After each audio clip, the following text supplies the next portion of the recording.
Hey guys, welcome back to my channel. Right now when I'm filming, it's about a month since my last video went out, like before the Hufflepuff makeup. So we're going to do our Slytherin perspective on the Deathly Hallows. We start off with Voldemort. He's like, torturing the teacher that used to work at Hogwarts. I'm not gonna lie, that was pretty screwed up. That was pretty screwed up, Voldemort, but I mean, like, what else did I expect from you? So yeah, you're doing your job. You keep doing you. So Dumbledore's truth pretty much coming out from Rita Skeeter. There's no need to have like a whole like expose or whatever about him. I get he was like a great wizard and everything. There was no need to go and be like, these are his darkest, deepest secrets. Okay, listen, like, I don't care. Then we have the Dursleys departing, and I thought it was actually really, really cool that Dudley was like, you saved my life. I am grateful. That shows so much character development. The character development, I feel like, in Dudley has been almost more character development than Ron. From being like a complete like jerk of a kid to, wait a second, like I actually care about my cousin and like I have some respect for him. Yeah, and then I feel like Ron has just been pretty much the same throughout the book. Let's see, the Seven Potters. Okay, I really love the way they did this in the book, and then whenever they did it in the movie, they completely screwed it up, but whatever. And then Mad Eye died. I honestly thought it was gonna be like he had died, but then he was gonna like come back and be like, I got you, Harry, I'm protecting you. And then he didn't. Like, he was actually dead. That really sucked. It didn't have anything to do with Slytherin house, but just thought it should, be stated. All right, then we have the Golden Pajamas, because Ron and Hermione are going to go with Harry to go ahead and collect the rest of the Horcruxes and destroy them. I thought that was really awesome of them. As friends, go and you're gonna be like, okay, we're gonna go ahead, help you do this because like we're your friends. We've been with you through pretty much all the other 6 books, so I mean, why not the 7th? Then they wouldn't like turned on each other and stuff. Shouldn't they have like stuck together a little bit more? Is it just me? Slytherins, if like one of us had been like, you know what, we're leaving now, I would be like, no, you're not. Anyway, then we have Creature's Tale in the next chapter, and that was really sad. He's telling about Regulus. I just read the names and then I pronounce them in my head differently. But pretty much about Regulus Black, and he was like Creature's everything. He was a Slytherin, and he cared for Creature, even though Creature was a house elf. That was where we get to see the side of a Slytherin that we don't see anywhere else in any other books. So just the fact that we were able to get Creature's perspective on that, and that Creature was so heartbroken that, Regulus had died and, risked himself for that, was a little bit traumatizing, but just incredible to see. Because then they finally understood, like, that's the reason Creature is the way he is. That's why he treats everybody else so horribly. All this stuff had happened. And then Sirius, who's a Gryffindor, and he was supposed to be, like, the, like, greatest person in the world or whatever, treated Creature poorly. And then you have a Slytherin who treated Creature like an equal. And I just think that shows such a difference in not only, like, I guess a little bit of houses. Not all Slytherins are, like, super cold-hearted, we're just gonna do what we're gonna do and we're gonna like take what we want to take, but they're very much caring, not what everybody thinks.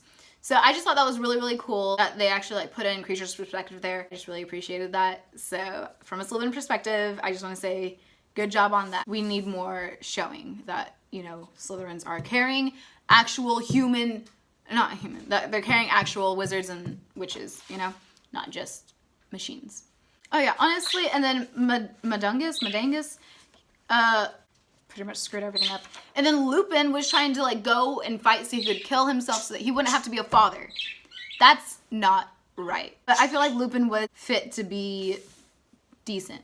And Tonks is pregnant. And then they both end up dying. I was like, okay guys, well that's great. What? That was really heartbreaking, but like at least they died together, I guess. Oh, okay, and the Muggleborn Registration Commission. So whenever they had snuck into the Ministry of Magic, Harry saw Mad-Eye Moody's eye. That pretty much like confirmed to me that he was dead, even though they had already said he was dead. And I was like, I'm not gonna believe that. But knowing Mad-Eye, like nobody's gonna go and just like take his eye from him without him putting up a fight. I feel like he would die for that eye. I'm not even kidding. Like not even like exaggerating or anything a little bit. That was literally a part of him. And then most of the book is just Harry and Hermione, and Ron a little bit, but mainly Harry and Hermione, out there in the woods trying to figure out how to destroy this Horcrux. That they have it, and now they're like, well, how are we gonna do this? Ron and Hermione are around a Horcrux, which is Harry, but I guess it didn't affect them as much because like it wasn't as strong or as present. And then whenever they're around like the physical, like the necklace and everything, oh, like I really can see the effect now. Okay, then the Silver Doe, which is actually Snape's Patronus. Snape, I know you're like my head of house guy. I remember also reading this thing. There's a difference between, you know, being like perfectly paired and then like infatuation. That should not be happening. Doe and Buck, James and Lily. That was a better pair than, you know, like a Doe and Doe, Lily and Severus. Because also Severus is really weird, and we see that in the end of the book. Sorry to speak out against like my house's main dude. Sorry. Pretty much like the Slytherins, this entire book, they are having to go through stuff like, you know, their parents becoming, or their parents revealing being a Death Eater, you know, supporting Voldemort. And I don't know if it was just the Slytherin house that had become Death Eaters, or if it was, you know, people from like all different houses and everything. But they have to undergo like this persecution just because they are a Slytherin, that, you know, like automatically you're evil, automatically you're a Death Eater, automatically you're going to turn on everybody that you love. And that's not what this house is at all. This house is about supporting who supports you and, you know, staying true. Voldemort was the one who gave them like the platform and everything that they needed to like be heard, but it was the wrong platform. I guess, you know, crazed by power, hunger, or something like that. They couldn't see that it was not the right thing to do. Or maybe they were under the Imperious Curse or something like that, to where they just couldn't control it. But I feel like there's always an option to control it or not. You know, Slytherin students and everything are having to undergo that, and they're having to undergo, you know, Snape being the new headmaster and everyone hating Snape because he's the new headmaster because Dumbledore is dead. But you know what? Dumbledore is dead and you're going to hate the headmaster regardless of who it was. It happened to be Snape. It happened to be Snape. So meanwhile, Slytherins are having to undergo like all this persecution and everything from all of that and just being hated. And I hate that because also the first years who get sorted into Slytherin are automatically being judged, and they're like just pretty much going to be outcasted. And that's going to have such an effect on them growing up. Slytherins were under a lot of tomfoolery because the other houses judged them, and I don't think that was cool at all. Then we go to Malfoy Manor. Dobby disarms Narcissa. Hermione takes Bellatrix's wand, and pretty much like that entire family is embarrassed because of what just happened. So yeah, I would be kind of embarrassed, and, you know, definitely out for like, maybe not revenge, but like at least out for my stuff back. It's understandable why they were so upset at the end of the book after being not publicly humiliated, but like humiliated within their circle, which is pretty much public enough. If, you know, like 5 random strangers knew something that I did that was kind of embarrassing, like tripping and falling on my face, versus my 5 closest friends or whatever knowing and like always giving me crap for it. There's a major difference, guys. That was not good for them. Then we go to the Battle of Hogwarts, and I teared up whenever Fred died. Colin Creevey died, and he had a younger brother, Dennis. You shouldn't have paired siblings together like that and then had one sibling die and the other one lived, and then the other one's just like going through life like, you know, what if we hadn't fought? But also, like, I'm glad that we did fight and we won, but at the same time, my other half is gone forever, you know? So there was that, and it was just really, really sad. Then Tonks and Lupin died, and that was awful as well because they just had a son together, and their son is going to grow up with powers that he doesn't know what to do with, and no one who's raising him knows what to do with those powers either because they haven't been through that. And so only Tonks would have been able to be like, hey, this is, you know, how you control this. Pretty much their son is growing up not knowing what he's truly capable of, and things that probably Tonks hasn't even told anybody else that she knows she's capable of and that her son would be capable of. And who knows what's gonna happen with him. Anyways, so the Battle of Hogwarts was just brutal for everybody. All right, so I'm done with the book.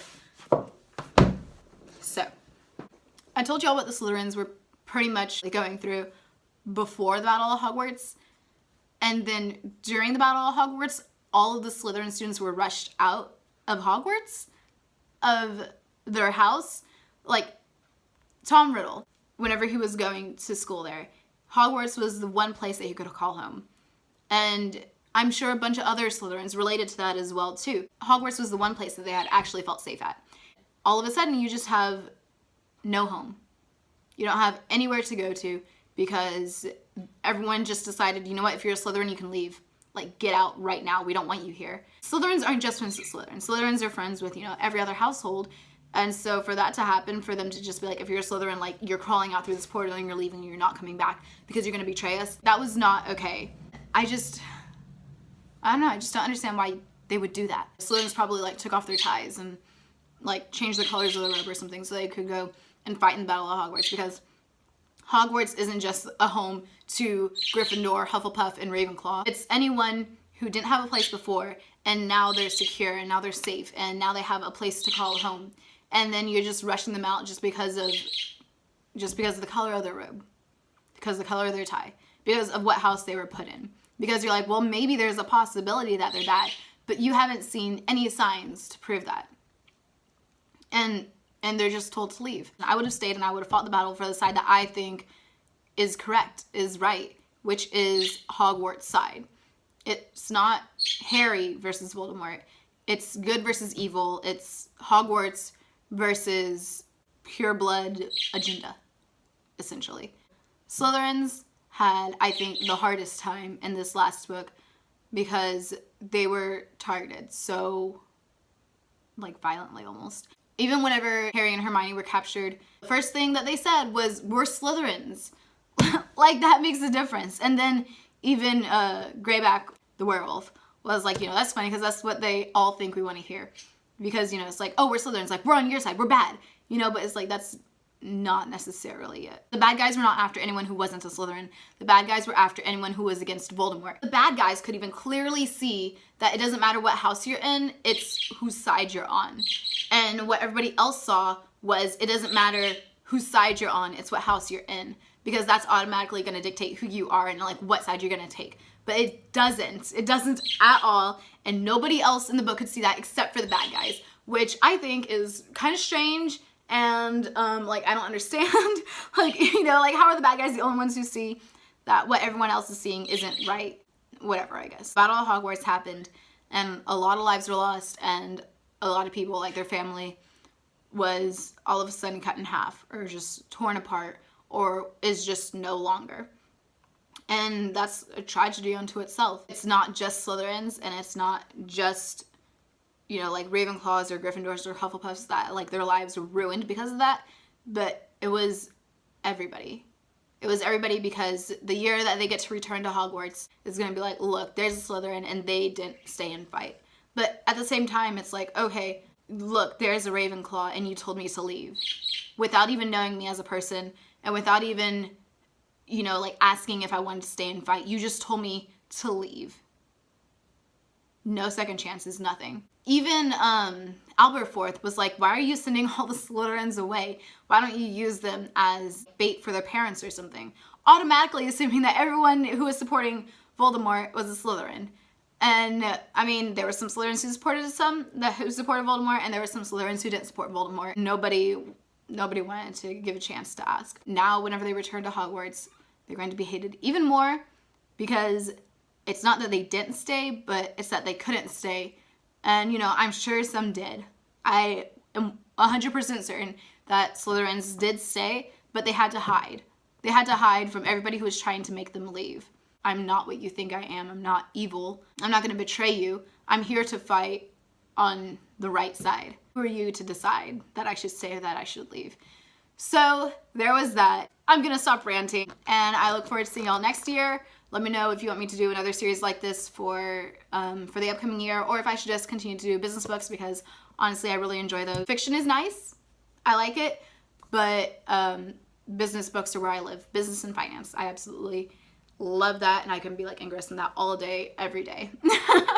So this was a nice little break. Thank y'all for letting me have it, and we will get back to business next week when I see y'all. Bye, guys.